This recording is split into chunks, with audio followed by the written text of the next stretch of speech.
morning, good evening, or good night, folks. I'm your host, Simon Redhanded, and welcome back to Gaming Redhanded. Spear preview season is still in full effect. We are on day 2 of them slowly drip feeding us information about the spear. Today, they dropped this deep dive article, which is just adding more text to the video they've shown, but they did add some skills here, and I think there's enough here for me to do a little bit of theory crafting on what could pair well and what to look forward to. They didn't give us the entire skill kit, but they gave us a couple of the skills that will be available, and for what I've seen so far, it's very interesting. The first skill they brought up is Flash Barrier.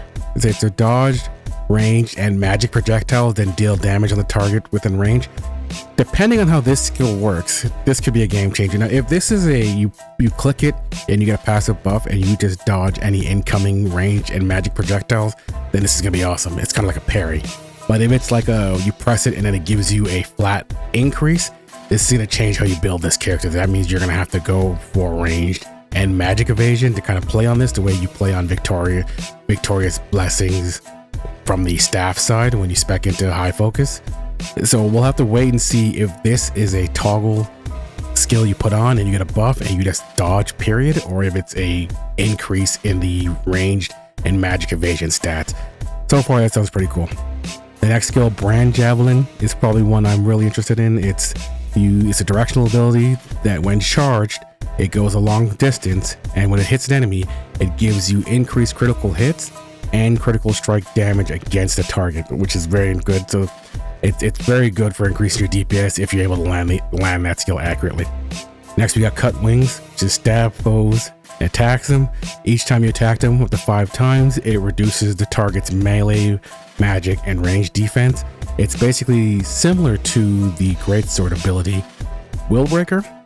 So depending on the numbers this could be probably one of the strongest skills in the kit, just for being able to shred tanks and any tanky player in the background. But it really depends on how big the numbers are. If it's not that big, it might not be worth putting on the bar. So it's gonna be depending on how much it debuffs and how much damage it actually does, because it wants your attack 5 times. So that's a lot of time you have to dedicate. And then the secondary ability is use a spiral slash afterwards, spin and attack the target plus any additional targets within range 2 times.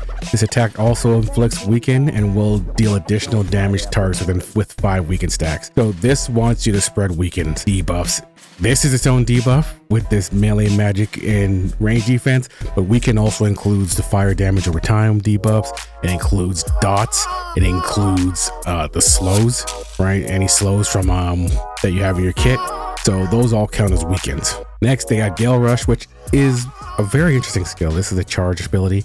You quick dash to your target and you'll deal damage when you arrive. If they are stunned, sleeping, feared, or bleeding, the skill's cooldown immediately resets. This skill's meant for you to target anyone who's under effective CC, and this is all about you closing the gap, but it does not stun unless you use the skill on an ally. If you use it still on an ally, then your spear in a small circle will stun everyone around. This is basically the warrior intercept from other games. Other games have this where you dash to your ally, your friend's getting jumped, whatever, you jump on your ally and you do this, you're gonna AoE stun everyone in a small circle around your ally. This is a game changer skill in and of itself. This will change the flow of battle. This means you're not diving anybody. You're a counter diver. You save this skill, you see them trying to kill your healer in the back line, you dive on your healer to save him, and you immediately stun whoever's aggressing, and then you get to go in. Now, this doesn't reset your cooldown if you dive the ally, but it gets you to stop the pressure they're putting on them. This is going to be probably a staple in the entire kit, the Gale Rush here. And depending on the specializations, this could be very interesting. Then you have Smash Blade, which renders your enemy unable to use their defensive skill for a short period of time, which is what I thought it was. It disables their block when you hit them with it. The passives are interesting. Now, the spear passives, they talked about the fact that when you have a 2-hander on, the spear passive will get stronger, and this is what they meant. Upon inflicting damage with a spear, greatsword, staff, or longbow skill, 2-hand weapons have a chance to temporarily deal additional damage.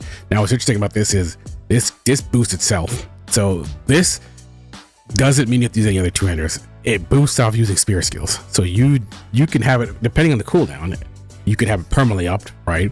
But you can also just maintain it by just using the spear. So you can pair spear with anything. They kept emphasizing like it works better with other 2-handers, but the way this is written, it doesn't really matter at all, because the spear itself is proccing this. right? So you don't need any other two-handed. If this didn't have spear rating, they'd be like, oh, well, the spear needs a greatsword, staff, or longbow to be good, but it doesn't seem like it matters at all. You could use a spear to maintain this buff depending on the cooldown. Now we have the next one is power intensification. Each time a weaken lands, temporarily increase your attack speed. This is ridiculously good depending on how many times this stacks and how much speed it gives. And this, when we're talking about stacking weakens, we're talking about the staff burning damage stacks up to 10 times. If it counts every one of those stacks, you're getting, that's crazy. If it's counting the slow stacks from using Da Vinci's Chill or using Icebound Tornado, that's also crazy. Well, those also stack up to 10 times also with the weaken effects they have. And if it counts separate weaken stacks, the sky's the limit. So if there's no limit on how much this stacks up to, this could be one of the most powerful passives in the kit. If there's a cap on how much it is, then that will determine what skills you'll use in order to decide how you're going to get this to scale up its attack speed. And remember, attack speed affects your charge time on your guillotine strikes. It affects your cast times on your skills, anything with a cast bar, your animations. Attack speed is very powerful. Next, we have a Deadly Strike, Deadly Decisive Strike.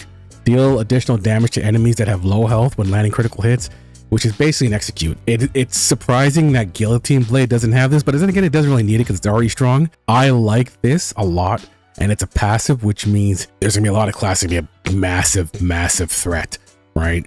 You put this passive on with Spear and you're low health, depending what they think low is. If low is below 50%, it's a problem. If it's between 30%, it's less of a problem, but this basically means this passive is gonna kill you, right? And it also depends on how much additional damage you're gonna take, but this is an execute skill, and this is what this game's been missing, right? On top of heal reduction, you needed the ability to kill someone who's low, because there's too many times where people are getting that 5% health and they get to get away because you just can't get that extra bit of damage you need to finish them. This skill will help you get over that finish line, that hurdle. Next, we got Battlefield Dash. If you inflict a target with, that's just damn writing.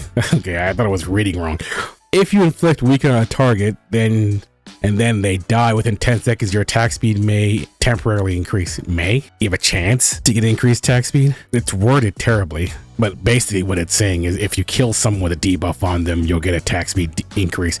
Now it's saying you may get it, as if it's a chance. And if it's a chance, then it's terrible, depending on what the chance is. But if it's always, then it's different. But having a chance to get increased attack speed, we'll have to wait and see the numbers on that one. Sadist Rage. When taking damage, your melee, magic, and range heavy attack may temporarily increase.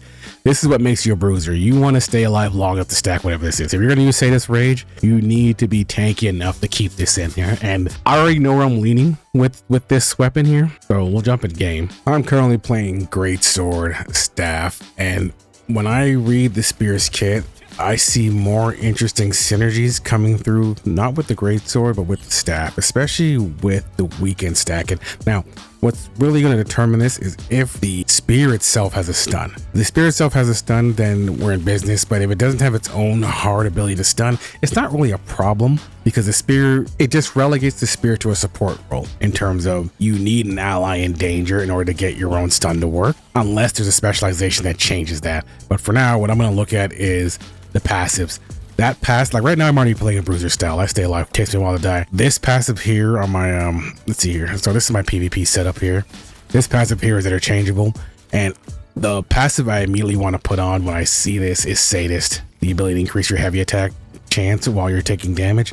I would definitely put that on in favor of the heavy attack I already get from stacking burning damage, getting heavy attack from that, which also counts as a weaken. The heavy attack I get from asceticism. This is basically you get heavy attack increase with standing still for 2 seconds, which I do fairly often. I consider when I'm standing still, certain occasions, you stand still for 2 seconds while using Guillotine Strike, you stand still for 2 seconds while casting Judgment Bolt.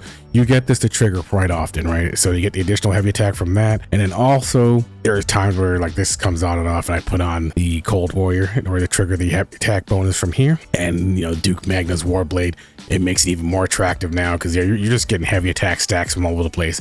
So depending on the numbers of Sadist, Spear could be a heavy attack demon. on here in terms of like the straight up ability to proc it, just with passives alone, right? We'll go through the kits here, right? Like Greatsword, I don't think Greatsword has too many weakens, right? Like the only weaken they have is through specializations. You get the weaken speed debuff from Ice Tornado, which is devastating tornado's specialization. You also get weaken from, I think this is a weaken. Yeah, so this is also a weaken, but this can't stack. This is only a 1 tap. You'll also get a weaken from Da Vinci's Chill when you spec into it. Da Vinci's Chill will go up to 10 stacks and it inflicts its weakened frost, so that will count towards the debuff. And I don't think cleaving inflicts weaken. Cleaving benefits from weaken, but it doesn't inflict it even when you're spec'd into it. I think that's the only weakens you have. We'll do a quick check. See, knockdown is collision. Inflicts, oh, so Guillotine Strike counts as a weaken. The bleed debuff counts as a weaken, but you know that's not what you're looking for, right? Let's see what else, because you're looking for the attack speed for Guillotine Strike